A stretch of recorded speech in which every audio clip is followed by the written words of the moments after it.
Okay guys, today it's our new get ready with me video and I'm going to talk to you about how to expand a topic when you're writing or speaking English.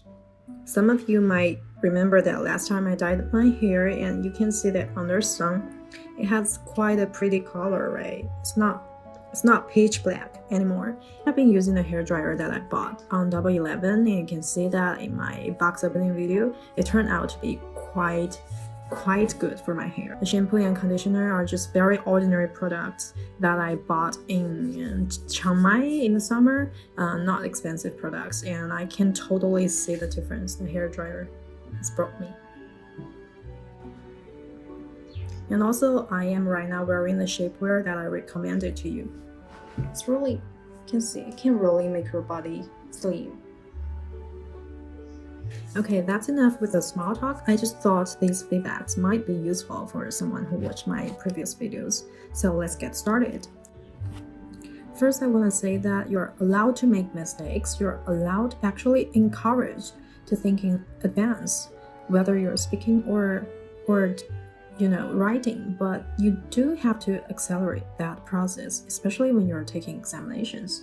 This method I'm going to teach you also applies to the problem when people don't know what to say next or what to write next. You already have a topic sentence, you already have a point, what you're going to do next. Okay, here I'm going to sum it up in one sentence. That's actually a little bit vulgar, but it's definitely easy for you to remember. It's called, okay, prepare yourselves for this. 一对假体缘. 一对假体缘. Let's break it down for you. 一 means one person, right? So you can think of your personal experiences. That's actually the last thing I want you to do. It's really like when you can think of nothing else, you can use your personal experiences. This is not encouraged, especially in academic writing. Going on, we also have 对. Actually, there are two very useful strategies that I can think of when talking about 对. The first one is 对比 comparison. The second one is 对立 like contradictory. Let me give you some examples. We're talking about whether young people should spend their parents' money after graduation, right? Then of course you can make comparison between old people who have no financial burdens and people who have strive to make money for their offspring their entire life. So you have something to say there.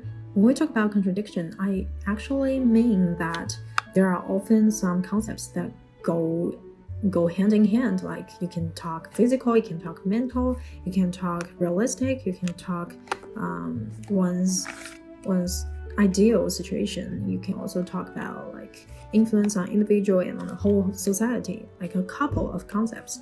That's how you can break one topic sentence into like two mini points, and you can go from there. For instance, we are already talking about the negative influence of such a phenomenon on elderly people.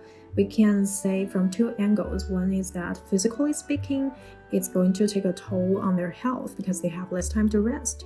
And then mentally speaking, it is stressful to have to provide for a family. And of course, you can talk about influence to individual and to a holistic community. Like by individual, we mean a certain group of people, like youngster, right? Like elderly people, we just talked about.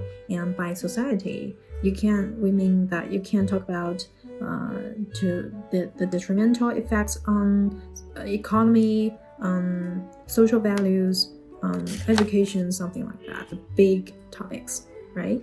So with that, you will have a lot to say. Remember, there are two layers of meaning to 对. We can both talk about comparison and dual concepts. And then we have 假. This one is quite self-explanatory. We can always talk about ifs, right? If the older generation fell ill, if a child is raised under such circumstances, right? So with ifs, you can always have a lot to talk about. But you should review your knowledge concerning, subjunctive mode. That can showcase your mastery of English grammar. It's not complicated or difficult at all as long as you find a right teacher. You know what I'm implying? I have such courses, of course. And then going on, we have 体. 体 means 具体, which means to specify. You can always break down bigger concepts into smaller concepts. like when we are talking about elderly people, there are, more healthy elderly people. There are people who have a lot of family savings and who are broke. You can break down these people into categories, like I just said. You can also break down concepts.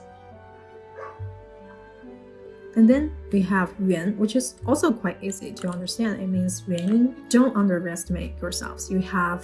You are full of imagination. Think about the time when you had to come up with an excuse to account for your tardedness. When you have to, for example, ask for leave when you really don't have something important going on. So I know that you can do this. You just have to deploy that imagination, right?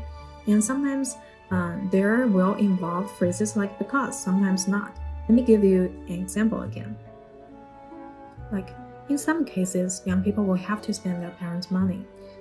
In today's society, with rapid development and urbanization, the cost of life can be, rocketing. So it is only normal that sometimes young people cannot support themselves. You cannot expect somebody to graduate and all of a sudden can afford everything, right?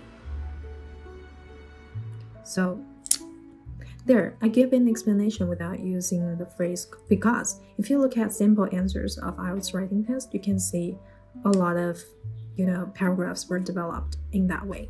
I actually have to be somewhere really quick. If you guys like this kind of video, please let me know and I'll be motivated to do more next week. Have a great weekend.